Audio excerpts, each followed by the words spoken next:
And joining me now to discuss this and the big news stories of the day is New South Wales Liberal Senator Andrew Bragg. Great to see you, Andrew. And Labor MP Andrew Charlton. Thanks for being here in the studio. Andrew, I just want to start with getting your reaction to what we've seen today. Just historic, unprecedented, and for the first time we saw the case against Trump. What's your view on it? Well, I think whatever your view on Donald Trump, whatever your view on the legal merits of this case, it is a sad day for the United States. I grew up when the US president was a symbol of dignity and honour around the world. And whatever your view about this case, the images and the facts are unedifying. So it's a sad day, I think, for American democracy. Yeah, absolutely. Andrew Bragg, what did you think? I mean, we have had a chance to look at the actual detail of the indictment, the seal lifted for the first time. Do you think there is enough in this case to see Trump land in prison? Sharri, I'm not a commentator on foreign politics, so I'm not going to wade into this one, but I would agree with Andrew that unfortunately there have been too many times in the past few years where the office has been degraded, that is the office of President of the United States, and no one wants to see that happen. So, but I wish my American friends well, and I won't be interfering in their judicial activities. No, fair enough. Although I think an opinion wouldn't amount to interference, but these days, with Trump accused of interference, who knows? Look, let's get back to some other domestic stories. Andrew Charlton, we saw the RBA yesterday keep the rates on hold. This is after 10 consecutive rate rises. You've been on this program previously saying that the RBA shouldn't change its monetary policy to respond to, say, volatile markets, and it should have a macro view. If its task is to deal with inflation, then it should stick to that. Do you still hold that view, and therefore do you disagree with the decision yesterday to keep rates on hold? Look, I still hold that view. I think the reason the RBA put rates on hold is they're waiting to see what the macro data says. Look, it's good news that rates didn't go up this week, but we have to remember that for many Australians, this isn't the end of the pain. In fact, for many Australians, the real pain hasn't even begun. They are people who are on ultra-low fixed rates that are about to flip into variable rates, and they will see their interest go up from something like 2% to something like 5% over the course of the next 6 months. So one of the reasons why the RBA is pausing is to wait and see the effect of that significant increase that is yet to hit many Australian families. And you think that we will still ultimately need more rate rises to get us back to the target inflation of between 2 to 3 or 2 to 4%? Well, the Governor was pretty clear about that in his speech today. He said it is much more likely than otherwise that we'll have more rate increases. And the purpose of the rate pause is to wait and see how the economy develops. So it's very much pushing pause, not pushing stop on the rate increases, unfortunately. What's your view on this, Andrew Bragg? Well, I think it's very clear that the government in Canberra has been massively fueling inflation with its expansionary fiscal policy, and that is putting pressure on the Reserve Bank to raise interest rates. There have been 10 interest rate rises since the election when Labor came to power, and I fear that there will be more because the government in Canberra is making the Reserve Bank governor's job so much harder, and ultimately the government should be held accountable for making lives so much harder, particularly for those of us that have mortgages.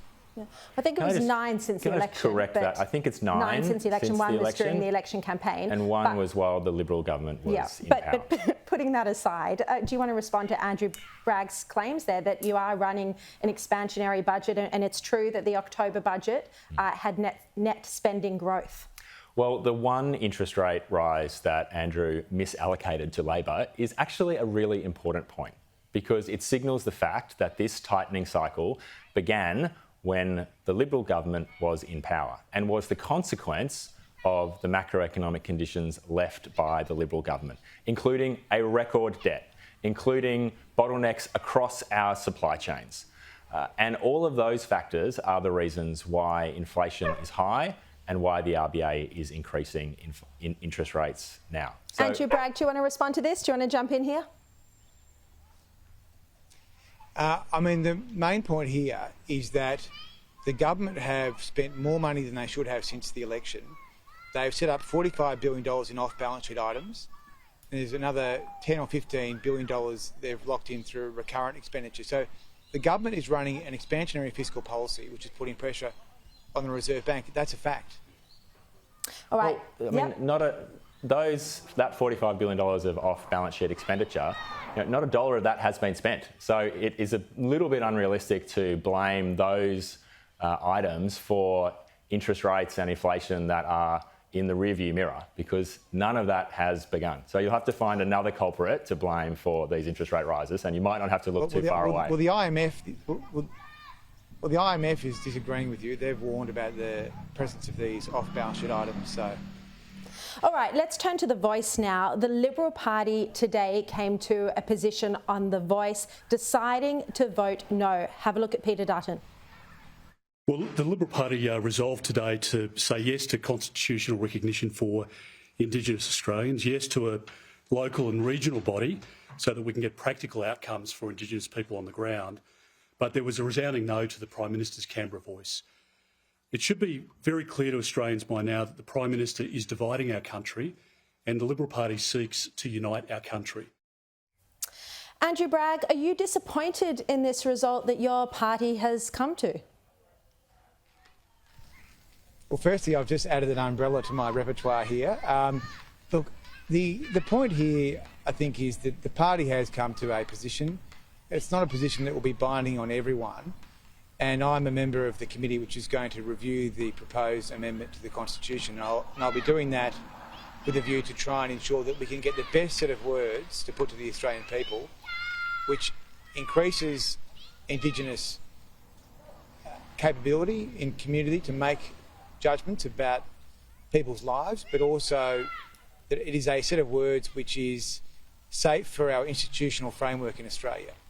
But you must be disappointed. You're a strong yes campaigner. Your party is now going to campaign no ahead of the referendum later this year. Well, it's not a position that's going to be binding on all the members of the party room. So, I mean, I'll be free to try and improve the bill and the amendment to the Constitution, which has been proposed through the committee that I'm sitting on, which reports back in 5 weeks. And then beyond that, let's see where it gets to. But we've never been a party which has stopped people from expressing their own personal views, and that's what's happened today. All right, very quickly, Andrew Charlton, will this make it harder for Anthony Albanese to win, to get his yes vote through at the referendum?